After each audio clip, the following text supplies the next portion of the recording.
Hello, moi c'est Emma, bienvenue sur Tricolibri. Aujourd'hui je vous propose, et pendant tout le mois d'août, un petit format différent. C'est la première fois que je vais me prêter à l'exercice du format court, régulier, peut-être pas quotidien, mais presque, et je vous proposerai ça pendant tout le mois d'août. L'idée c'est de venir tenir compagnie à ceux et celles qui ne partent pas en vacances ou qui n'ont pas de vacances, ou de venir tenir compagnie à ceux et celles qui sont en vacances et qui ont un peu de temps à passer avec moi pour papoter et parler tricot pendant 10 à 15 minutes. Je vais faire un format court. C'est vrai que j'anime cette chaîne depuis 6 ans maintenant et que je ne me suis jamais plié à l'exercice, donc je ne voulais pas appeler ça vlog parce que je ne vais pas vous emmener dans mon quotidien, dans mes recettes de cuisine ou dans mes balades ou quoi. J'admire beaucoup celles qui le font, mais je ne vais pas faire de vlog. On va parler tricot, c'est sûr, au fil des jours. Peut-être qu'il y aura quelques tutos, peut-être des astuces. Certains jours, je viendrai répondre à vos questions parce que j'en ai accumulé beaucoup au fil du temps. Et puis sinon, je reviendrai sur d'anciens ouvrages que j'ai dans mon armoire. Peut-être qu'un jour, je vous parlerai de mes chaussettes, de mes châles, de certains pulls, de mes bonnets, de mes collections de livres. Voilà, je prévois de venir vous voir donc très régulièrement pendant tout le mois d'août. J'espère que ça vous plaira.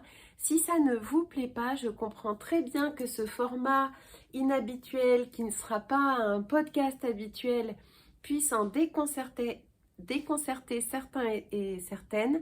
Dans ce cas-là, je vous remercie de passer votre chemin sans faire de commentaires trop décourageants, puisque c'est vrai que l'exercice représente quand même pas mal de boulot au quotidien et je le fais avec tout mon cœur. Donc c'est vrai que si ça ne vous plaît pas, je peux le comprendre, je peux le concevoir. On se retrouvera à la rentrée ou même en cours du mois d'août avec un vrai podcast. Cette fois, ce sont donc des tout petits formats que j'appelle les estivales de Tricolibri. Donc aujourd'hui, 1er août, c'est le premier petit format, la première des estivales, on va appeler ça comme ça. Il faut que je me rôde un peu sur la façon d'en parler. Donc la première des estivales, et je voulais juste aujourd'hui vous parler de ce que j'ai mis sur mes aiguilles. Ce matin j'ai travaillé et comme j'étais debout à 5 h du matin sans pouvoir me rendormir, j'ai commencé par castonner un petit truc et ensuite j'ai dû me remettre au travail. Je travaille depuis la maison donc c'est cool, là je suis sur ma pause déj. Et j'ai monté la même chose que ce que je porte aujourd'hui parce que je l'aime beaucoup, beaucoup. C'est le Kutar Top qui se prononce Kutar parce que c'est du finlandais. La designer, c'est Sari Nordlund. J'ai eu l'occasion de beaucoup vous parler déjà de cet ouvrage. Mais comme je vois que c'est un des petits tops que je porte le plus et que je l'admire sur les podcasts des copines, je tenais à en refaire un. Et Kutar, Q-U-T-A-R, veut dire The Lady of the Moon ou The Goddess of Moon, c'est-à-dire la déesse de la lune. Et donc, il existe en t-shirt et il existe en pull aussi, je crois. J'aurais très envie de me faire le pull, mais j'avais envie d'un petit top tant qu'il fait chaud et beau. Enfin, à Bordeaux aujourd'hui, bulletin météo, il fait plutôt 16 degrés que très chaud et très beau. Et je l'ai commencé ce matin, ça va pas du tout avec mon vernis, hein. Il devait être 5 h, j'étais avec ma tasse de café et j'ai remonté le petit Kutar. Pour info, je le fais dans les aiguilles qui sont préconisées, qui sont les aiguilles, je vous le dis parce que j'ai tout noté. Alors, j'ai utilisé des aiguilles de 3 comme recommandé. La taille 3 parce que je crois bien que j'avais fait la taille 3 pour celui-là aussi. J'utilise la laine, c'est pas de la laine, c'est de la pure silk, de la pure soie, bourrette de soie de chez Knitting for Olive coloris Blood Orange que j'ai détricoté d'un autre ouvrage que j'avais commencé et je trouve que ça donne très très bien. J'aime beaucoup cette couleur. La première modification que j'ai faite, c'est que j'ai fait un montage provisoire sur un Scooby-Doo. Ça, si ça vous intéresse, je pourrais par exemple le montrer dans une de ces toutes petites vidéos du mois d'août, mon caston provisoire sur Scooby-Doo, et surtout comment je récupère mes mailles après. Parce qu'en fait, ça les twiste un peu, donc il faut les récupérer en les tricotant par la maille arrière, la jambe arrière de la maille. Donc la première modification que j'ai faite, c'est ça, c'est que j'ai fait un montage provisoire sur Scooby-Doo. Et ensuite, elle ne le dit pas, mais moi j'ai utilisé des marqueurs. Oh là là, ce vernis, ça va pas du tout, Emma. Des marqueurs à intervalles réguliers pour marquer les répétitions de la dentelle.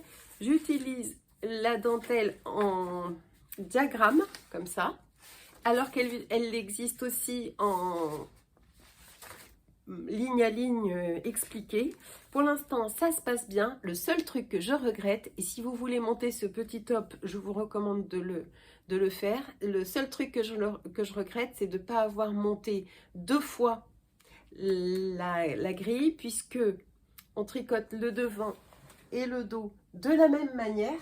Et comme ça, la répétition de dentelle se fait autant de fois que nécessaire sur le devant, puis sur le dos. Et comme ça, vous avez fait le devant et le dos en même temps. Donc ça, c'est un peu concon, je regrette. Je regrette. Franchement, c'est un vrai régal. Ça fait ma petite récré. Ça va assez bien, ça va assez vite, je trouve. Et c'est très agréable. Donc je continue ça, et puis j'ai mis un autre ouvrage sur mes aiguilles hier en rentrant à Bordeaux. Hier ou avant-hier, on est rentré à Bordeaux de Normandie. Dernier podcast était publié hier en rentrant justement de Normandie. J'ai depuis très longtemps ce livre 52 Weeks of Socks volume 1, et d'ailleurs il est abîmé, il est taché, j'ai posé mon verre de tisane dessus, ça l'a abîmé. C'est pas grave, les livres sont là pour vivre, je trouve.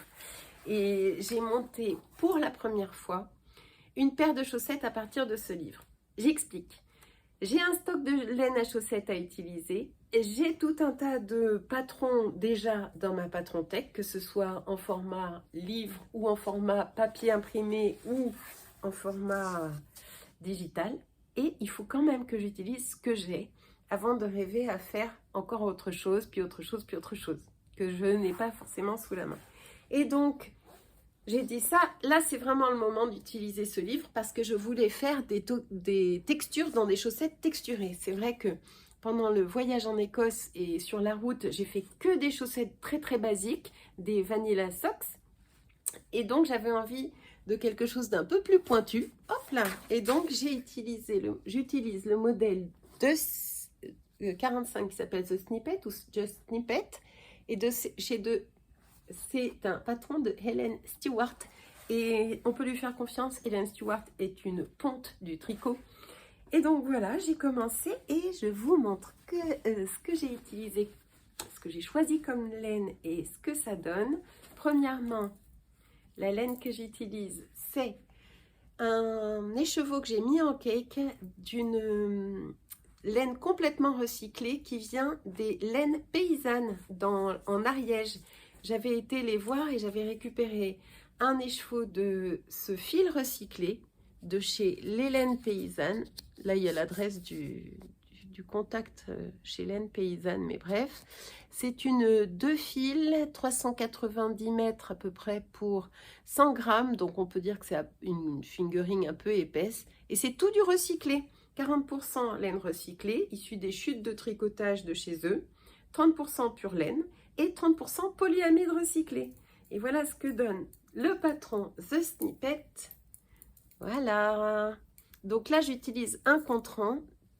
C'est un contrant qui vient de chez Mademoiselle Pluche. Je ne sais pas si elle fait toujours ça. Ça m'avait été offert par Lysandre. J'ai mis un bon moment à comprendre comment on utilisait ce truc-là. En fait, à chaque petit trou correspond un numéro du diagramme. Numéro 1 de la grille de diagramme, je passe mon aiguille. Alors, j'ai tricoté 2 mailles, puis j'ai installé mon contrant, parce que sinon, quand on est en Magic Loop, le contrant fait que tomber. Donc, je tricote mes 2 mailles, qui sont de toute façon des mailles sans changement, sans motif spécial. Je mets ma boucle numéro 1, je tricote mon rang 1. Quand j'arrive sur le rang 2, je mets ma boucle numéro 2 et ainsi de suite. Et quand j'arrive à plus que 10, c'est ce petit pendentif que je vais accrocher en plus à mon numéro 1 pour montrer que j'en suis à 11. Puis je ferai pareil en l'accrochant à mon numéro 2 pour montrer que j'en suis à 21, 22, 23, etc. J'ai mis du temps à comprendre, hein, c'est pas pour les blondes ce truc. Voilà ce que ça donne, ce snippet, je me régale. Alors je vous le montre à l'envers, hein, parce que là c'est trop dur à faire comme geste. Je me régale, il y a ce petit motif qui me rappelle un peu les chaussettes Quimper du Cal de Lysandre.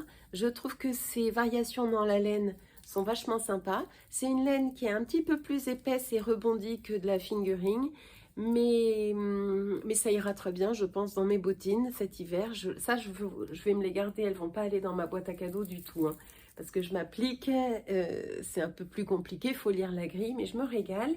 Et je les tricote en 2,25, en Magic Loop. De toute façon, le patron recommande de les faire en Magic Loop. Et autre chose aussi, qu'est-ce que je voulais dire? Oui, c'est un fil qui ressemble un peu à de la mandime, je trouve. Ça me fait penser à la texture un peu de la mandime. Bon, mais c'est une laine à chaussettes, donc je crains rien, alors que la mandime ne contient pas, elle, de polyamide ou de nylon, donc elle est soi-disant faite pour les chaussettes, mais elle s'use beaucoup plus vite, j'espère que celle-ci.